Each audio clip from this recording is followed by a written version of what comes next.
कि हमारी समरतल फाउंडेशन के फाउंडर मेंबर श्रीमान एनआर साहब और समरतल फाउंडेशन के फाउंडर अध्यक्ष महोदय और डिप्टी डायरेक्टर एम्स आपके सानिध्य में पिछले 5 वर्ष के अंदर निर्विवाद रूप से संस्था कार्यशील रही है और आपका उत्प्रेरणा सहयोग हमारे लिए बहुत ही ज़्यादा महत्वपूर्ण रहा है। आपने जिस तरह से मार्गदर्शन किया है, मैं आपके विचारों से और इस समस्त मंच के सामने, लोगों के सामने आपके विचारों से अवगत कराने के लिए मैं आपके मंच पर आमंत्रित कर रहा हूं। आदरणीय श्री एनआर साहब। आज के इस कार्यक्रम के मुख्य अतिथि और राजस्थान उच्च न्यायालय के मुख्य न्यायाधीश माननीय विजय बिश्नोई साहब, आज के इस कार्यक्रम के विशिष्ट अतिथि और सीनियर आईपीएस कैलाश जी बिश्नोई साहब, भगवान जी जो इस संस्था के अध्यक्ष हैं, सुजनाराम जी खीचड़ साहब, वरिष्ठ अधिकारी ओम जी एडीएम बाड़मेर, मांगीलाल जी सीए साहब, एसी साहब, भागीरथ जी और उपस्थित सभी इस समरतल कार्यकारिणी के जो हमारी एग्जीक्यूटिव कमेटी है उसके मेंबरगण, उपस्थित सभी बामा साहबों का मैं विशेष रूप से धन्यवाद भी देता हूं, उनको बधाई भी देता हूं कि आपने अपने धन को पवित्र भी किया और इस फाउंडेशन सोसाइटी को मदद करके और इनका जो पवित्र उद्देश्य है उसको सफल होने में मदद की।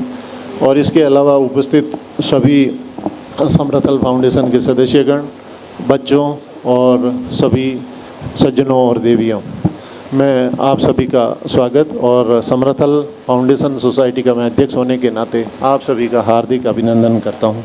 समरतल फाउंडेशन सोसाइटी आज 5 साल की हो चुकी है। इसके बैकग्राउंड में जाएं तो मैं ये कैसे इवॉल्व हुई सोसाइटी वो बताना चाहूँगा।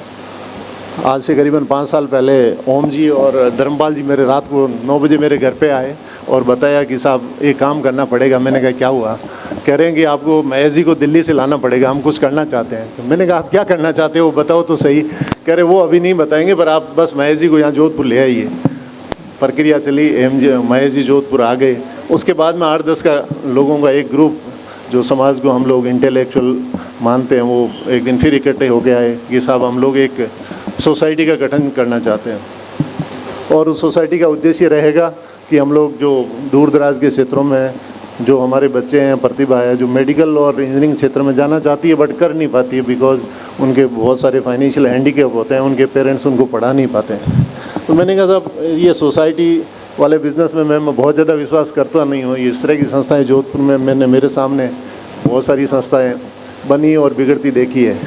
तो इन्होंने कहा साहब हम आपको विश्वास दिलाते हैं कि ये जो असर पहले वाली सोसाइटी का हुआ है वो इस सोसाइटी का नहीं होगा, क्योंकि अल्टीमेटली जो सोसाइटियाँ बनती है और वो ख़त्म होती है उसमें लोगों के पर्सनल रिलेशन भी ख़राब होते हैं। ठीक है, समय के साथ हम लोग एग्री हुए और उन्होंने ऑफ़र दिया कि साहब आपको इसका अध्यक्ष होना पड़ेगा। तो मैंने कहा साहब ऐसा है, मैं एक मेडिकल संस्थान से जुड़ा हुआ हूँ, वो संस्थान बन रहा है तो मैं बहुत ज़्यादा टाइम आप लोगों को दे नहीं पाऊँगा, तो मेरे लिए अध्यक्ष वाला आप रहने दें। तो इन लोगों ने कहा कि साहब आप तो हमारे साथ रहिए, बाकी काम हम लोग कर लेंगे।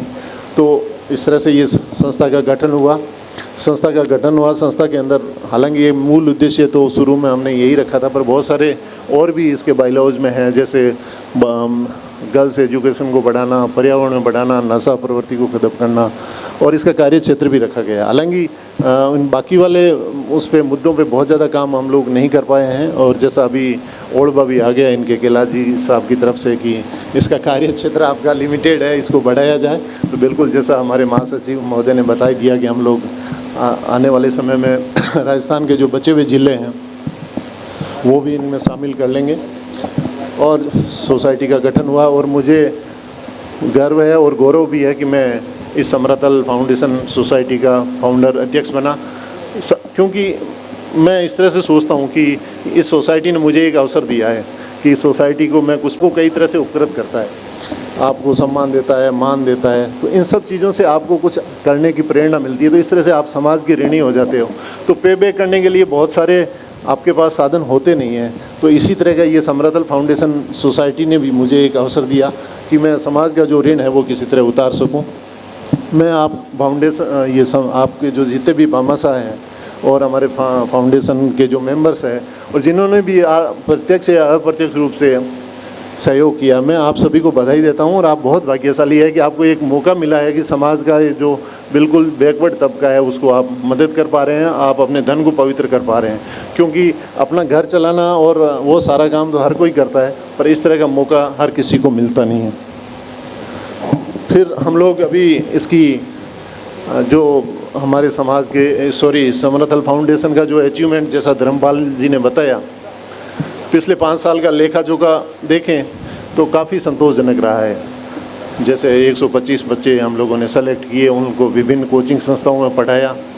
उसमें से करीबन 22 लोग विभिन्न मेडिकल और देश के जो रेप्यूटेड इंस्टीट्यूट है उसमें उनका चयन भी हुआ। इसके अलावा भी जो बच्चे जिनका सेलेक्ट नहीं हुआ, अभी 75 बच्चे हमारे पास काम भी कर रहे हैं, पर वो बच्चा उस स्थान से निकल के इस लेवल पे आ गया तो उसको एक लाइफ की ट्रेजेक्ट्री मिल गई है, वो कुछ कर लेगा।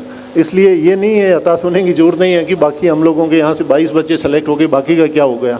वो ज़रूरी नहीं है वो मेडिकल और इसमें करें, वो किसी और फील्ड में करेगा। कम से कम आपने उसको एक फाउंडेशन सोसाइटी ने एक वो प्लेटफॉर्म दे दिया तो वो और दुनिया से रूबरू भी हो गया कि दुनिया में हो क्या रहा है। अदरवाइज तो वो गांव के किसी कोने में पड़ा हुआ था। तो इस तरह से ये रिजल्ट, मैं तो इसको 100% मानता हूँ कि जो भी हमने हासिल किया है वो एक काबिल तारीफ़ है। इसके लिए समरथल फाउंडेशन सोसाइटी के मेंबर को, सभी कार्यकारिणी को और इनको मैं धन्यवाद देता हूँ। इसके अलावा मैं कुछ और बात करना चाहूँगा। हम लोग समरथल फाउंडेशन से डायरेक्ट, प्रत्यक्ष या अप्रत्यक्ष या डायरेक्ट ही 200 लोग तो वैसे ही जुड़े हुए हैं। और देखते हैं तो फिर ये 125 बच्चे अपन ने सेलेक्ट किए, उसमें से 22 बच्चे चयन भी हो गए। तो क्या हम लोग, ये इतना सफिशिएंट है? हमें कहीं सोचने को मजबूर करता है कि हम लोग क्या कुछ और नहीं कर सकते। प्राय हम लोग हमारे आत्मसम्मान उसमें सेल्फ प्रेजिंग में लगे रहते हैं कि हमारे कभी अपन खेजड़ी बलिदान का नाम ले लेते हैं, कभी सलमान कांड का नाम लेते हैं, या कभी हमारे कोई पूर्वजों ने कुछ किया है उसके बारे में कुछ कह के, और हम लोग सेल्फ प्रशंसा में लगे रहते हैं। क्या हम लोग इसके अलावा हमें करना नहीं चाहिए क्या? इतिहास आपको हमेशा रास्ता दिखाता है, इतिहास की कदर भी करनी चाहिए, पर आगे फ्यूचर के बारे में हमें क्या? आज अक्सर हम लोग न्यूज़पेपर में या कहीं भी देखते हैं तो हमारी ज़्यादा जितनी नेगेटिविटी बिश्नोई समाज की होती है उतनी शायद किसी और समाज की नहीं है। तो हमें कुछ ऐसा करने की ज़रूरत नहीं है कि हम लोग, जो हमारा समाज का युवा है जो गलत रास्ते जा रहा है, नशा प्रवृत्ति में पड़ा हुआ है। मैं अभी एक बड़ा इनका अच्छा मॉडल देख रहा था, महेजी ने ये ऑनलाइन मीटिंग की थी। सारे ब्लॉक कोऑर्डिनेटर, लगभग सारे बिश्नोई समाज के हर ब्लॉक से लोग जुड़े हुए थे। तो हम लोग ये इसी मॉडल पे हम लोग कुछ ऐसा करें कि समाज का वो युवा जो किसी गलत प्रवृत्ति में इन्वॉल्व होता है, तो क्या हम लोग मिलके ऐसा कुछ नहीं कर सकते कि वो क्यों हुआ है, और उसको हम लोग मुख्य धारा में लाने का प्रयास करें। रादर कि हम लोग जो पेपर में या कहीं भी दिखता है कि कोई गलत डायरेक्शन में जा रहा है तो हम लोग उसको ट्रोल करने लग जाते हैं। यदि आप किसी को उसको मुख्य धारा में लाने में प्रयास नहीं कर सकते तो उसकी निंदा करने का भी आपको कोई अधिकार नहीं है। इसलिए उनको, इस तरह के युवा जो भटक गए हैं, उनको मुख्य धारा में हम लोग लाने का प्रयास करें। और इस सफलतम 5 साल का जो समरथल पीरियड जो 5 साल का रहा है, क्योंकि कोई भी संस्था यदि ये एक क्रिटिकल पीरियड होता है, यदि वो क्रिटिकल पीरियड को पास कर लेती है तो ये समरथल फाउंडेशन का कंसिस्टेंटली 5 साल का जो टाइम अच्छे से निकल गया, शानदार रहा, शानदार सफलता इनके साथ है। तो निश्चित रूप से ये संस्था आगे चलेगी। एक बार पुनः मैं आप सभी लोगों का, भामाशाहों का और पदाधिकारियों का, एग्जीक्यूटिव का और सभी बच्चों का, और विशेष रूप से उनका, जो इन बच्चों के जो पेरेंट्स हैं जिन्होंने भरोसा करके उन बच्चों को समरथल फाउंडेशन को सौंपा ताकि हम लोग उनकी सेवा कर सकें, आप सभी का बहुत बहुत धन्यवाद। Thank you. आज संस्था इस स्तर पर खड़ी इसलिए है कि हमें ऐसे अध्यक्ष मिले। आज संस्था इस मुकाम को इसलिए हासिल किया कि इन अध्यक्ष महोदय के नेतृत्व में हमें वो सब चीज़ें स्वीकृत थी जो संस्था के उद्देश्यों के अनुरूप थी। अध्यक्ष जी को जब रात के 2 बजे भी ये कहा जाता था, सर कल मीटिंग करनी है, तो आपकी दिल्ली की मीटिंग कैंसिल करके भी आप जोधपुर में समरथल फाउंडेशन के लिए मीटिंग करते थे। हम तहे दिल से अध्यक्ष जी का धन्यवाद देना चाहते हैं और निवेदन करना चाहते हैं, समरथल फाउंडेशन लगातार आपके अध्यक्ष कार्यकाल में ही चलता रहे, जिससे ये संस्था एक अपना स्थान हासिल कर सके।